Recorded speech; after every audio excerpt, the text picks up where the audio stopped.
So right over to this area, we do have a level sensor. It's a pressure transducing level sensor that detects the level of the water in the SBR basins. If the water starts rising at such a pace, it may hit storm mode. So if you start seeing the water level come up, so the SBR system will go into storm mode. Storm mode is basically where these cycles change from a 4.8-hour cycle down to a much shorter cycle to allow for that excess flow that comes in. The other one that's with these basins too is we do have a conduit already ran all the way from the control panel out to here for future mixers. The mixers were supposed to be installed on the project, but the state rules and regs changed for the discharge permits. Mixers were taken out, saving donor over $30,000 for taking the mixers out. The programming in the control panel is already set up in there for the mixers. It's hidden, but it is in the control panel. But the mixers don't have to be installed in until roughly December of 2022 when the new permit limits come out for here, which are going to have lower tin limits. The one thing you can do is if you take tin limits over the next 5 years and you're meeting the TEN of the TIN, which is total organic nitrogen levels, you may be able to get away without putting mixers in by using historical data to go prove that you don't need the mixers. Over here with the decant pump, so both, you take a step back, both SBR basins do have mixers set up with conduits. Yeah, that's right, not because it's decanting. The decanter is a stainless steel decanter, and it has a certain level where it comes up to and where it goes down to, and it's over a certain time period of roughly about an hour. The decanter is controlled by a VFD controller on the inside of the control panel, and you always have it go up to the same level up on top and go down to the same level down at the bottom, even if it's in storm mode or normal mode. It still has the same rise and fall for both of those. One thing to watch out with your decanter is your VFD control speed on that. If you make it go too fast, you can shear off certain components, so make sure that you talk to the manufacturer about that of when you change those controls. The guy you need to talk to is Dennis Barnes over at Sanitary. Would be the best contact for you over on that one. He's out of Wisconsin.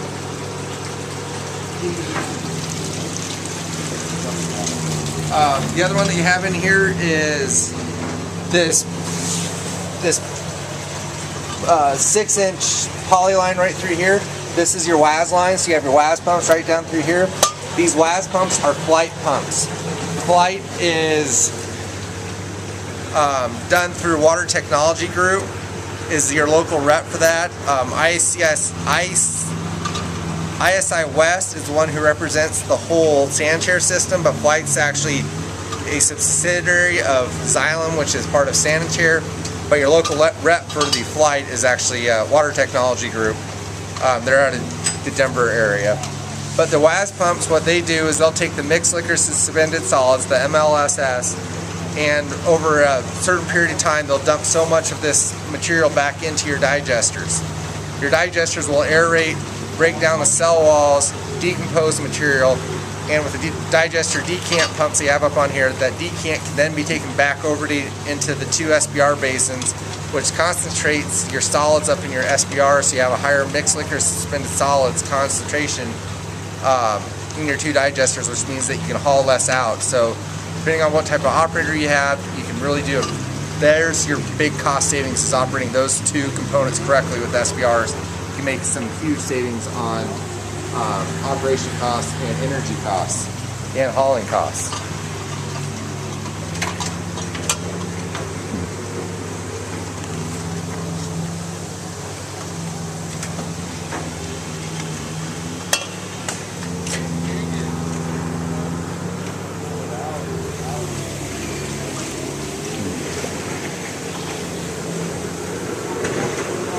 So this is part of your WAS line. This is an air relief valve. I mean, to make sure that this thing stays in operational, to make sure you don't have air binding components up in here. So right here is your WAS line. It's coming from your 2 WAS pumps going into each one of your digesters. You have one right here. You have one right here. Here's the handle for each controlling the valve. So if you only want to go in one basin, open one valve up, shut the other valve down. You should be operating one basin at a time, then go into the next. So once one gets full, then go to the other one, rotate those around. It's where you have equal operations on both of those. The blowers are in the control building to operate those. Your digester decant pumps, they're supplied by Falcon Environmental out of Frederick. Their phone number is 1-800-221-7131. They supplied all the piping, the quick couplers, the pumps, the mooring wires, and the cable. You do have to watch out with the pumps with the way they sit up on there. They can rotate over because the hose is a little bit too heavy, like what you see right now with one of these. Here, I'll bring it up for you.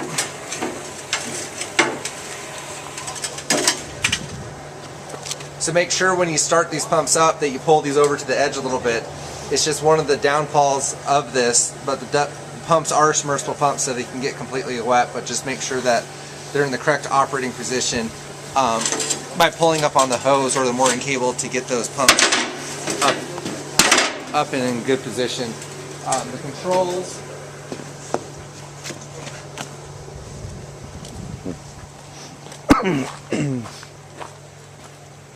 The controls for the decant pumps are done by both these two panels. They are not automatic pumps, so you can put these things in hand. You can press pump start right here. Your pump will start up and it'll start pumping stuff over. These are set up to either pump over to the SBR basins, or when you guys have to liquid haul stuff out, we gave you guys hose to connect up to a truck and pump it into a truck. So there's multi-purpose ways of using these pumps. If need be, you can move the pumps somewhere else to transfer stuff, but put them back where you had them. You'll all see, it's a little bit hard to see, but you can all see that the red light will always stay on. So basically it's a pump stop, and you press in on that to make sure that the light is good. Like there, you can see the green one. That doesn't start and stop your pumps. It's just to make sure that you have your lights as a test on those. Let's see what else was there for you. They do have run hours for both of them up on here. These controls right here were supplied by Velocity through Herbert Instrumentation. They did all of this work on here. That was not part of the package from Falcon Environmental. And again, here is one of the wall sleeves for your portable davit crane. And if you want to move your portable davit crane, take it apart first, then move it, because it is a fairly heavy piece of equipment.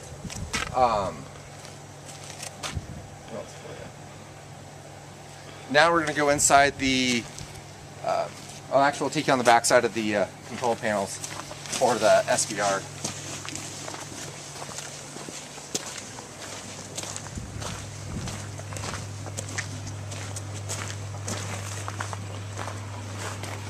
So these two pipes that you see right here, this one and this one, these are air vents off the digester or off the SBR decant lines. Because when they decant, they'll actually pull air up into there, so you can have air binding. From here, the line comes out, hits this valve or hits this T up in here for an air vent, then goes into the UV, which is right behind where you're looking at right now. So right over here is where the UV is at in the lower level.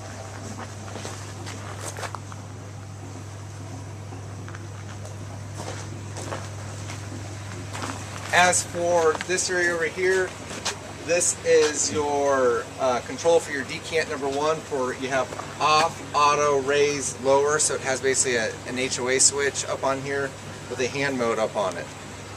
Typically you always want to leave these things in auto because it's controlled by the control panel. So this is basin number one decanter, which here's basin number one, here's basin number two over on this side. This right here is really a junction box for electrical. And here's the wire cable box for the stuff.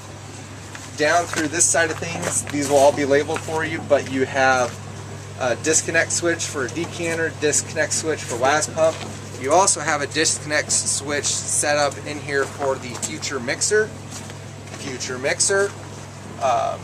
You have the WAS pump and the decanter for SBR basin number two. So you do have these two. These are going to be labeled up here for future. These are future mixers. December 2022, you'll have to go install some of those in, or hopefully not, but that's set up for that already. So Next, we're going to go inside and look at the piping for the blowers, and we'll cover a little bit of control panel. One other thing, this right here is your basically your sump pump. The state doesn't allow you to take wastewater from the sinks or from stuff on inside of the building and have it go directly into the basins. It actually has this little pump setup, goes all the way around, comes back and pumps into the influent pump station area. It's a little small grinder PD pump. This is supplied by Falcon Environmental, again, 1-800-221-7131. This is Kevin Herbert. If you have any issues with electrical stuff, give him a call. Please. But this will be set up over, this pump stuff back over there. It's required by the state, so this flow gets measured. The other one too, I didn't mention before, you'll see like blue wires like this laying around with also some test stations. There is tracer wire along all your pipes along this whole area, so you just have to hook onto a test station and figure out where the piping goes. We set that up for pretty much all of your piping, except for the 2 gravity lines coming in from the 2 new manholes that go into the lift station. Now we're going into the control building to look at blowers.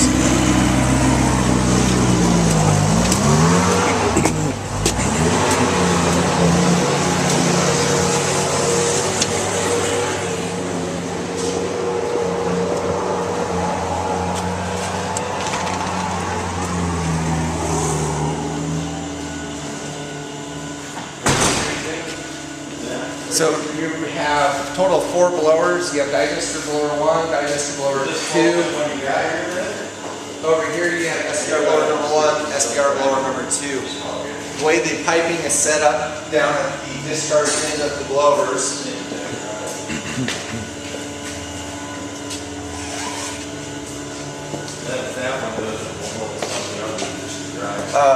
all the piping kind of ends up being in the header piping. If you want to use any blower for any other component, the piping is set up to be where we have one redundant blower in here, and that blower can push water, push air wherever you want to go by switching valves in certain ways. Each blower has a check valve on the inside, an isolation valve. That is common for every single one of the blowers. If you want to take this blower, for example, which is SBR blower number 1, and you want to run it over into a digester blower, what you need to do is you need to come over here, take this valve handle is going along with your pipe, that means that valve is open. Take the valve, rotate it around towards 90 degrees like this. I'm going to leave it open because we're operating the system. Rotate that valve and open this valve, so you can come back down here, open that valve up. Now you have air within this line. This line can flow both directions, so it can go to the south or to the north, depending on which way you want to go to. So you want to take it over to one of the digesters. This valve is now open, not in this position, but it's now open. Air can come back down through here. If you want to go into this digester basin here, you're going to take this valve, you're going to shut it off. So pull it up to shut it off. Open that, make sure this valve is open. You can close this valve, that one's down, or you can leave it be. There is a check valve on the inside, and then air will flow back in that way. You can do this for every one of the systems and every one of the blowers. You can send air wherever you want to need to go if you do it correctly on closing the valves. So you do have one redundant blower in this whole system for when you're operating. Because both with SBRs, you don't have an aeration cycle go on for both SBRs at the same time. They're always offset, so you only need one blower for the SBRs. Here's your redundant blower. Digesters, you may run those at the same time, or you may cycle them a little bit different, but it depends on how you operate your digester. Some people operate them 24/7, some people operate them 12 on, 12 off. Do 12 on, 12 off, operate digester 1 during the day, operate digester 2 during the night. That will help save you on demand charges. The lines that you see up in here are PVC inflow lines coming into each one of the blowers. They're your intake filters. You have intake filters on the outside of the building, which are gray circular components. We do have spare parts for you on that. So you do have extra spare intake filters. The blowers do have a 1-year limited warranty on that, and that started October 6th was the beginning of substantial completion. So October 6th of 2018 is the end of substantial completion for the SBR system. There is a 1-year warranty on that. Other things have 2-year warranties, so check the specifications and also the O&M manuals for the warranty periods on those components. The other thing with the blowers, they do have sound enclosures up on them. As you can see, if we open one of the blower doors up, you're going to see foam on the inside. This foam right here is for sound enclosures. The other ones, we do have a video out there for the blowers, so take a look at the blower stuff. But this setup right here is for your intake. If you start seeing this start to rise, you're going to need to replace your intake filter. That means it got dirty. This one right here is your discharge pressure gauge. This one right here is your temperature gauge. Your temperature is going to vary depending on what your outside temperature is. So if outside is 100 degrees, expect this to be higher than normal and be a little bit warmer. These fans right here are set up with a thermostat on the inside, which you can adjust with a screwdriver. If it starts getting too hot right now, they're set at, I believe, 90 degrees Fahrenheit. They'll automatically turn on and let air come out here. So during the summer, if you have a hot day during the summer and you have the digesters blowing, this room can get a little bit warm. The room's set up with louvers, which you can see an intake louver, and then also you'll see a discharge fan over on the other side. That's set up on a temperature gauge where if it gets too hot in here, it automatically starts up. Surprisingly, the HVAC system is the loudest component in the whole building. The blowers are as quiet can be, and you're welcome for that. So as of right now, they aren't completely done with everything. We'll have piping labeled for you. We'll go show you the controls. So all the blowers are set up on VFDs. As you can see over here, you have digester blower number 1 labeled. You have your VFD component in here. I don't know, do we have the VFD around here? So what a VFD... Yeah, it's sitting on top there. So here's what a VFD looks like. As of right now, they're replacing one because there's a broken one, but here's what a VFD looks like. A VFD is a variable frequency drive. It will change the speed of the blowers up or down based upon the DO control that you have. There is no DO control in the digester basins, so those blowers are on or off, but we do have all of them set up on VFDs to allow for changes, for operational changes, and for them to be used for any one of the other ones, so it's set up that way. Here's your main circuit breaker panel for the system. All of your stuff will be labeled in here really nicely on which control panel is going to turn on and off. This right here is your automatic transfer switch, otherwise known as your ATS. So the ATS is connected up to your generator. Your generator should operate once a week for an hour a week. And when your generator does operate, you hear a little clicking noise and you're like, and that clicking noise means that power switched over from the generator or from the main power source, which is Crude Valley REA. You have 480 volt power coming into here, 3-phase, which is separate from the whole SBR, or which is separate from the whole emissaries of Combined Light. They have a different power source. So this is standard power, 480. You guys have 280 over here, or 208 for the rest of emissaries of Combined Light. But this is on its own breaker. It's on its own transformer. It's on its own meter. The generator. So when you have normal power and here the generator kicks on, you'll hear the clicking. That means you're operating the generator on power, or operating the whole plant on power. That generator will power everything in this whole place, everything operating. So all the blowers operating at one time, the generator is set up to power that whole thing. You do have diesel fuel over there, so make sure you follow the O&M instructions for the generator, which is on the outside of the building to the east. Moving down along, this is one of your... Oh, we'll do the chemical pumps next. So your chemical pumps, you have, over on this side, you have caustic soda.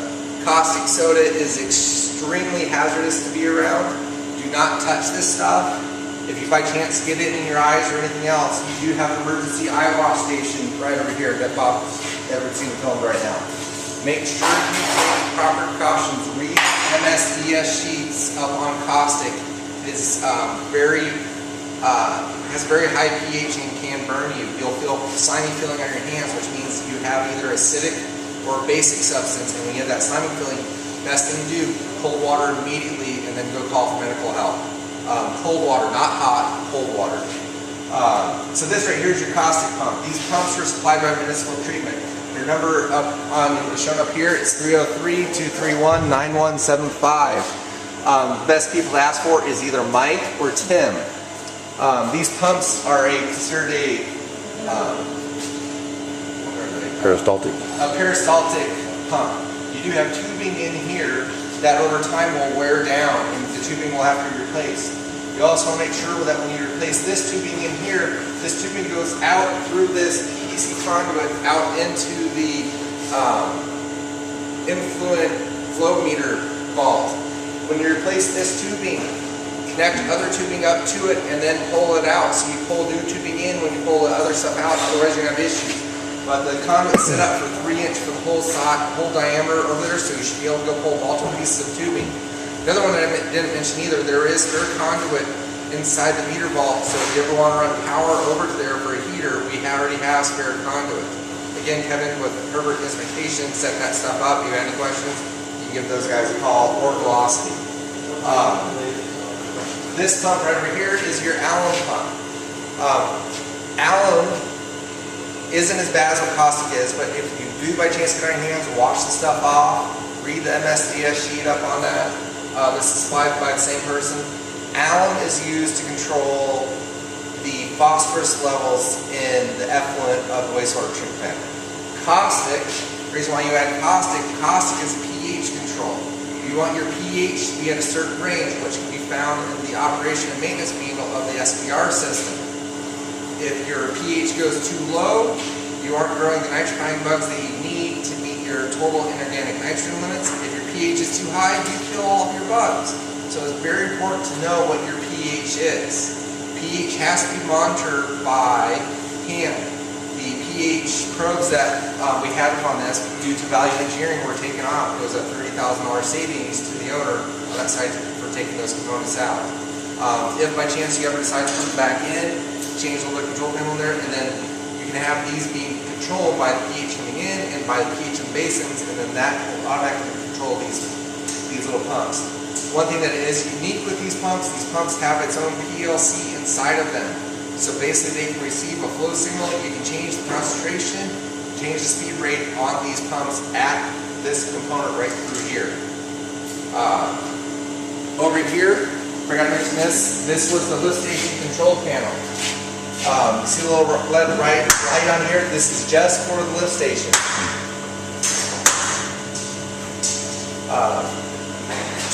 This one is supplied by Falcon Environmental on the outside, so you have basically auto, off, hand for each one of the pumps. The pumps are set up to run equal amounts of time, so when one pump starts and then stops, the next pump will then operate and it'll start and stop. You have control panel power on and off. You also have disconnects for your pumps 1 and 2. If by chance you do work on the control panel, make sure, or on the pumps, make sure you turn your power off. There's a spot here for it, and there's also a spot on the main motor control center, otherwise known as your MCC. This is a reading coming from your influent flow meter. You can change the settings up on here. There is an operation and maintenance manual for the flow meter. I would not mess with this, but it will have a daily reading. You can get how many gallons that's pumping. You can have a totalizer up on here. This data will go to the control panel for the SBR, and this stuff will be logged through the HMI system on the control panel for the SBR. But there's nothing that you really need to do with this.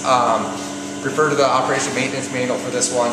Also with this one, this is called your influent pump station or grinder pumps. There is an operation maintenance manual for this one, which is independent of all the stuff. The other one for you, you do have door alarms. So right up on top is called an intrusion alarm. These alarms will show up on the control panel. These are minor, so if you open the door, that's an alarm that will be sent off. It says, hey, someone's inside the building. After hours is a big deal during the day. Depending on how you want to set those alarms up, it's not a big issue. Here's all your switches. They're labeled. You can see what turns stuff on. These are three-way switches, so this side may say off, but the other side may be on, so the lights are on. So three-way switches over on this side. All of your lights are LED lights. So you got really high-end lights up on here. You shouldn't have to replace much of any of the bulbs. You will have to replace, Terry, what will you have to replace upon these every once in a while? Driver. So you'll have to replace the driver, the LED driver up on those. So those will go out every once in a while. As you can see too, looking around this whole building, you'll see all the conduit is actually exposed. That was set up for a couple different reasons. One, to save some money, but two, for access. It just makes it a lot easier if you ever have to figure out where something's going. Everything's shown. You don't have any conduits within any of the walls except for when it goes through at a 90-degree angle. So there's nothing on the inside of these walls. That includes all the plumbing. All the plumbing is also exposed in here. So if you ever have any issues, it should be really easy to go find. Nothing is within the walls. The whole building is has metal siding on the inside and metal siding on the outside. And it will be vacuum tested, so you should have really good seals. You'll see along the tops.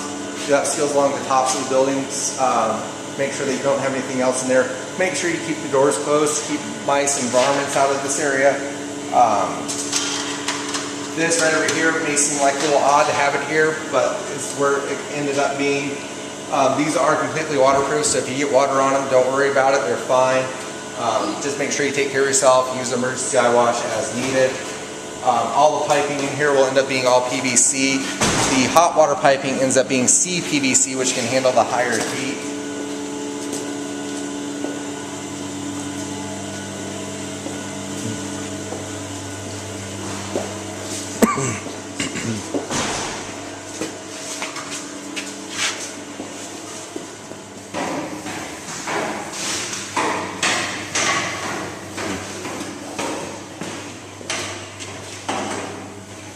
So down through here you have the UV system, and you also have another flow meter reading. So this one's for your effluent flow meter reading.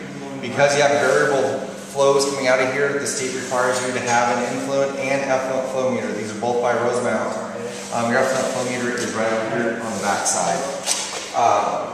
The flow is coming in here, which is a little odd with an SBR system. It is a continuous feed SBR. But SBR means a sequencing batch reactor, so when it batches, it only has flows coming out of one of the basins every roughly 4 hours. So you have more flow coming out over a 1 hour period from the SBR basins because it accounts for total flows coming in for 4 hours. So that's why the piping in here is sized larger than the inflow piping because it's receiving a batch, so 4 hours. And as you can see right through here, you're seeing blue wires again. These are tracer wires, so you can figure out where your pipe actually is in the ground by tracing it, so it should be fairly accurate for you. You do have your two monitors for your UV system. Measure this being the last time. The last time should be the same. Your UV system, per the wonderful state, is set up to be 100% redundant. If you wanted to, depending on how the operator wants to run things, you can turn one bank off and operate off of one bank. That is perfectly fine, as long as your operator agrees with that one. So you can save some bulb life by just having them having one bank on and switch it every week. You'd have to do that manually, so you just basically unplug a set and you're good to go. The sampling points for the UV system, the discharge location is right here. You have a great spot in here to go sample for your discharge to make sure that you're meeting all your limits and everything else. Instead of going out to the lagoon. The UV system is a U design, so water comes in this side, goes around that back end, comes back down. Take a look at the video that we have for the UV system. Who does that one now?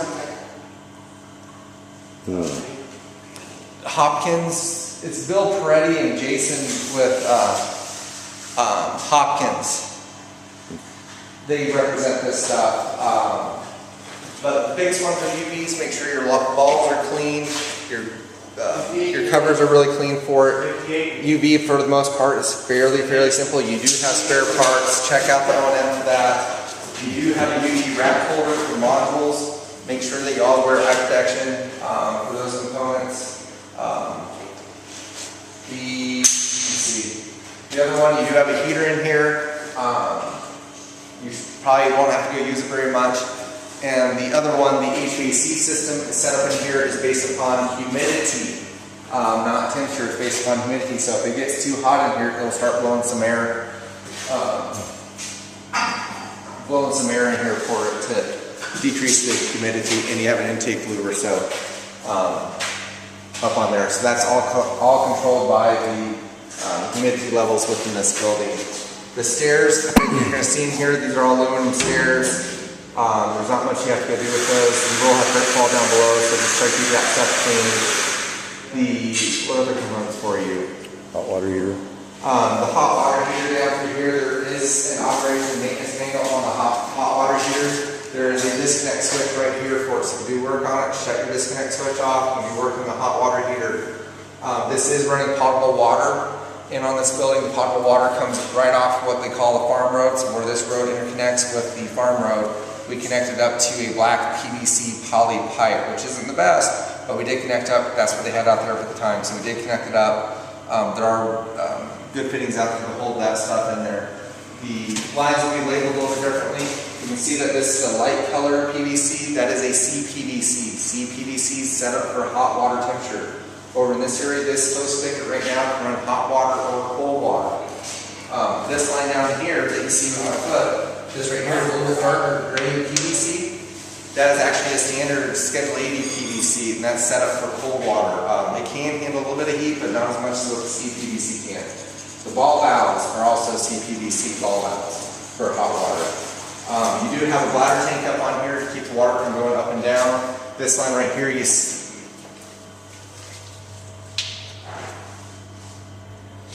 this line here that you see, this white PVC line, is vent piping for the drains and some of the other components that are upstairs. So we try to do a common vent piping off all those components. The drain that you see in the UV room, right here, this drain goes outside to that sump pump that we talked about earlier that's sitting right on the north side of the SBR system. And then that water will go from here into that pump, or into that sump pump, and then get pumped back around to the beginning system. So if you need to wash stuff down, this is a great spot to wash stuff down. Do not run too much dirt or debris down through here as it may clog it. The pump can handle it, but just make sure you don't run too much stuff down there. It is fine to clean the bulbs and everything else with the spray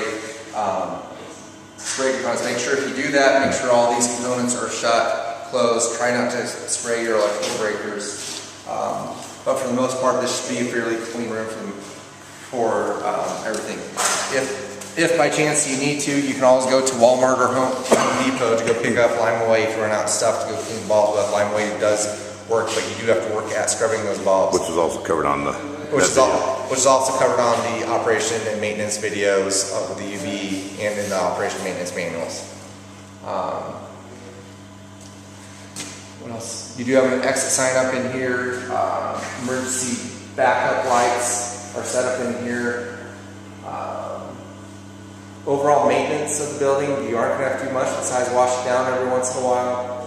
Keep the cobwebs out for the maintenance of the building, and keep it clean. Any other components I'm missing? I'll just point out the rack over there for holding your... Okay, so we do have a rack over here.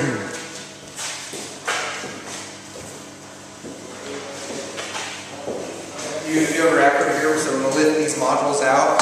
Make sure you have eye protection. Turn the things off. You can lift these modules up and out and put them over here on your rack. This rack is movable, so you can move it wherever you want.